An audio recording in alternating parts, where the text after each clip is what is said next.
ETF index mutual funds నేర్చుకుని stock మార్కెట్లో రాణించాలనుకుంటున్నారా? వెంటనే ఈ నెంబర్కి కాల్ చేయండి.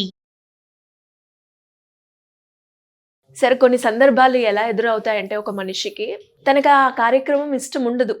అది ఆఫీస్లో అయినా, లేదంటే ఇంట్లో రిలేషన్షిప్లో అయినా, ఎక్కడైనా కూడా కొన్ని మనం యాక్సెప్ట్ చేయలేని సిచ్యువేషన్స్ని మనం చూడాల్సి వస్తే ఇంకా అలాంటప్పుడు మనకు ఉంటుంది అటు బ్రెయిన్లోను మనసులోను మనకి తెలియకుండానే మన పార్ట్స్లో కూడా ఆ టెన్షన్, ఆ భయము, ఆ చిరాకు, ఆ ఫ్రస్ట్రేషన్ అన్నీ కనిపిస్తూ ఉంటాయి. బట్ నెక్స్ట్ ఏమైనా చేద్దాము అంటే నో ఆప్షన్, తప్పదు. ఖచ్చితంగా ఆ సిచ్యువేషన్ని మనం యాక్సెప్ట్ చేయాల్సిందే. కానీ ఒకవైపు మన మైండ్, మన మనసు ఒప్పుకోదు. ఎలా ఇలాంటి సందర్భాల్లో మనం యాక్సెప్టెన్స్ లెవెల్స్ని పెంచుకోవాలి? Oh my god, big question. చాలా కష్టం నిజంగా. అలాంటి సీన్లు రాకుండా ఉండడానికే కర్మ చేసే పని ఏం తెలుసా? నీకు నచ్చని సీన్లో వేస్తుంది. నాకు మా ఆయన అంటే ఎంతో అనుకునే వాళ్ళ దగ్గరకు ఒక బ్యాడ్ హస్బెండ్ ఇస్తుంది. మా ఆవిడ నన్ను బాగా చూసుకోవాలన్న చోట రాంగ్ వైఫ్ వస్తారు. సో నిజంగా కూడా మనని అట్లాగే టెస్ట్ చేస్తారు.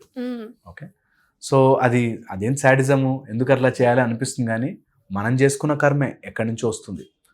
సో కొన్ని సందర్భాలు మనకి నచ్చనివి, మనకు వద్దనుకున్నవి వస్తాయి.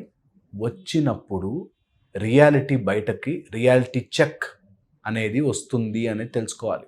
సో ఇదే కర్మ రూపంలో నాకు వస్తుంది. నేను ఏంటి ఒప్పుకోలేకపోతున్నాను ఇక్కడ? What am I not are unable to accept ఇక్కడ అనేది ప్రతి వ్యక్తి, ప్రతి ఇరిటేషన్ సందర్భంలో, ప్రతి ఫ్రస్ట్రేషన్ సందర్భంలో తెలుసుకోవాలి. ఏదో ఒప్పుకోలేకపోతున్నాను రా. ఏంటి ఒప్పుకోలేకపోతున్నాను? వాళ్ళ యాటిట్యూడ్ అండి. ఓకే, వాళ్ళ యాటిట్యూడ్ నువ్వెందుకు ఒప్పుకోవాలి? You come from there. ఎప్పుడైతే యాక్సెప్టెన్స్ లెవెల్ పెరగాలి అంటున్నామో, అసలు నువ్వు ఎవడివి యాక్సెప్ట్ చేయడానికి? నువ్వు ఎవడివిరా? Who are you to accept? ఇంత యూనివర్సల్ ప్లాన్లో ఇప్పుడు ఒక బటర్ఫ్లై మంచి బ్యూటిఫుల్ రెక్కలు ఉంటే దాని మీద ఇలా సర్కిల్స్ ఉంటాయి. నేను యాక్సెప్ట్ చేయను బాస్ అన్నావు. నువ్వు ఎవడివిరా బటర్ఫ్లై మీద యాక్సెప్ట్ చేయడానికి అనేది ఎంత సిల్లీగా అనిపిస్తుందో, అలాగే అవతలి వాడి బిహేవియర్ని నువ్వు ఎవడివిరా యాక్సెప్ట్ చేయడానికి అనే దానిలోకి వెళ్ళాలి. దట్ వే ఒక స్టెప్ పైకి వెళ్తాం. అవును, నేను యాక్సెప్ట్ చేసినట్టుగా వాడు ఎందుకు బిహేవ్ చేయాలి? నేను యాక్సెప్ట్ చేసినందుక వాళ్ళందరూ ఎందుకు ధర్మంగా ఉండాలి? ఇది మనకి ఇప్పుడు వచ్చిన ప్రాబ్లం కాదు, ఎప్పుడో జన్మలుగా వచ్చింది. అర్జునుడు సైతం బాధపడేట్లా. అరే 5 ఊళ్ళు అడిగాంరా, 5 ఊళ్ళు ఇవ్వలేకపోతున్నారా? ఏంటిది? వాళ్ళు చెప్పిన అజ్ఞాతవాసం వెళ్ళొచ్చాం, అన్నీ చేసి వచ్చాం కదా. 5 ఊళ్ళు 5 ఊళ్ళు ఇవ్వడానికి ఏంటి? ఇంత యుద్ధం చేయాలా అని. అంతే, కొంతమంది మన జీవితంలోకి నిన్ను అలా పరీక్ష పెట్టడానికే వస్తారు. భయపడిపోయావు, వణికిపోయావు, నీ విద్యని మర్చిపోయావు, నీ దగ్గర ఉన్న బాణాలు మర్చిపోయావు, నువ్వన్నీ మర్చిపోయి నేను ఒప్పుకోలేకపోతున్నాను, ఈ సిచ్యువేషన్ని నేను ఒప్పుకోలేకపోతున్నాను. అక్కడే సఫరింగ్ మొదలవుతుంది. వర్షాన్ని ఒప్పుకోలేరు తెలుసా కొంతమంది. వర్షం మన కంట్రోల్లో ఉండదు, కరెక్ట్ టైంకి పడుతుందండి అని ఇరిటేట్ అవుతారు. ఓకే, వర్షానికి, కరెంటుకి, టెంపరేచర్కి, బయట పరిస్థితులకి, రోడ్డు మీద బంప్కి, ట్రాఫిక్ జామ్కి ఏది ఒప్పుకోలేరు. ఎందుకంటే నాకు నచ్చినట్టుగా ఈ ప్రపంచం జరగట్లేదే అని బాధ. నాకు నచ్చినట్టుగా వాడు ఉండట్లేదు, నేను అప్రూవ్ చేసినట్టుగా వాడు బ్రతకట్లేదు, నాకు అనిపించిన న్యాయాన్ని అవతల వాళ్ళు పట్టించుకోవట్లేదు. ఒక ఆవిడ నాతో మాట్లాడుతూ, అదేనా అండి మొగుడంటే? అలాగే ఉంటారండి మొగుడంటే అని ఏదో ఆవేశంలో వచ్చింది. మొగుడంటే అలా ఉండాలి అని మనం డెఫినేషన్ పెట్టుకున్నాము కాబట్టి ఆ డెఫినేషన్కి అతను మ్యాచ్ అవ్వట్లేదు. అందుకే మనలో యాక్సెప్టెన్స్ రావట్లేదు. చాలా ఫండమెంటల్ ఇది. ఇది అర్థం చేసుకుంటే 100 కౌన్సిలింగ్ల థెరపీ వచ్చేస్తుంది. దట్ నేను వాళ్ళేదో మారడానికి కావాల్సిన ఒక థియరీ నా మైండ్లో పెట్టుకున్నా, ఆ థియరీకి తగ్గ అటాచ్మెంట్ నాకు దొరకట్లేదు. ఎవరైనా ఇంటికి వెళితే అండి, కనీసం నీళ్లు తాగుతారా అని అడుగుతారు కదండి, వాళ్ళు అడగలేదండి అన్నాడు. నువ్వు మీ ఇంటికి వెళ్తే నీళ్లు తాగుతావు అని అడుగుతారేమో, వాళ్ళు అడగరేమో, వాళ్ళకి ఆ బుద్ధి లేదేమో. ఇప్పుడు ఎన్నో జన్మల రికార్డింగ్లో టేప్ రికార్డర్ వేసుకుని వచ్చాడు, జన్మల కర్మలు. అలాగే ఉంటారు వాళ్ళు అలా నీళ్ళు ఇవ్వాలి అని అడగాలి అని నువ్వు ఒక థియరీ పెట్టుకున్నావు కాబట్టి దానికి అటాచ్ అవ్వట్లేదు. చూసావా? అప్పుడు సఫర్ అవుతావు. అప్పుడు నీలో యాక్సెప్టెన్స్ రాదు. కనీసం కూర్చోమని చెప్పలేదండి. వెరీ వెరీ ఫండమెంటల్ ఇది. దట్ నువ్వు నీ మైండ్లో ఒక థియరీ పెట్టుకుని ఆ థియరీకి తగ్గట్టుగా ప్రపంచం ఉండాలి అనుకున్నావు కాబట్టి సఫర్ అయ్యావు. ప్రాబ్లం ఎక్కడొస్తుందంటే అవతల వాడికి ఒక థియరీ ఉంటుంది. నేను నీళ్ళు ఇవ్వకపోయినా నీళ్ళు తాగడానికి వచ్చాడా అనే థియరీ ఉందేమో వాళ్ళకి. కాబట్టి మనము వాళ్ళ థియరీని ఏంటో తెలుసుకునే ప్రయత్నము చేయొద్దు. నా థియరీకి తగ్గట్టుగా ఈ ప్రపంచం ఉండాలి అని ప్రయత్నము చేయకూడదు. అప్పుడు మనలో యాక్సెప్టెన్స్ లెవెల్ పెరుగుతుంది. దట్ నేను అనుకున్నట్టుగా ఈ ప్రపంచం అంతా పనిచేయాల్సిన పనిలే. Every one has their own life, every one has their own mind set, వాళ్ళ ఓన్ టేప్ రికార్డర్, వాళ్ళ ఓన్ కర్మ బ్యాగేజ్.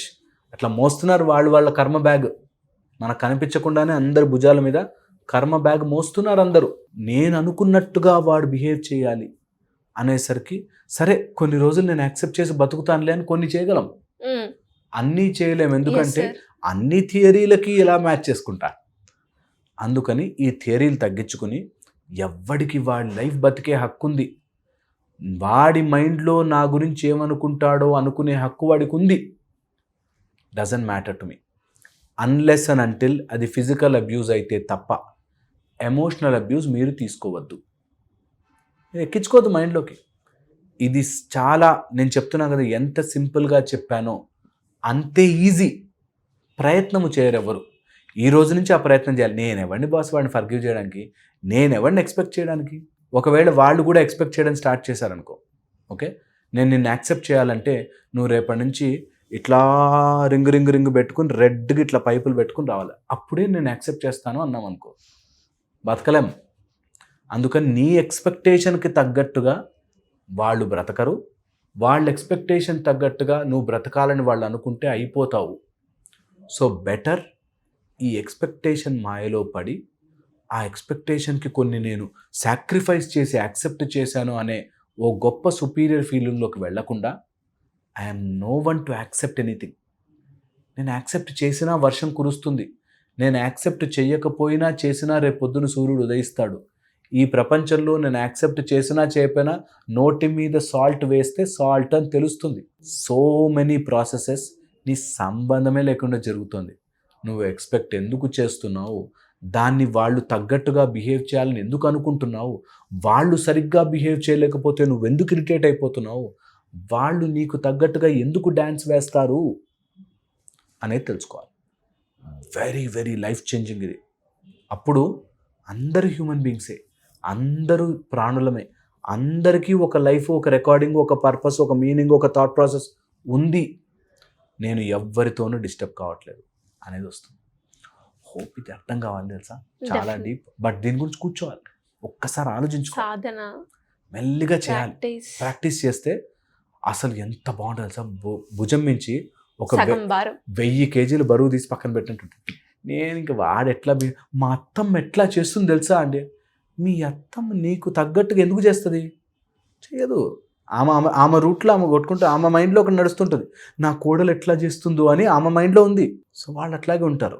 సో చెడ్డవాళ్ళు ఎందుకండి దుర్యోధనుడు అలా చేశాడు అని బాధపడితే అంతే, దుర్యోధనుడు బిహేవియర్ అలా ఉంటుంది.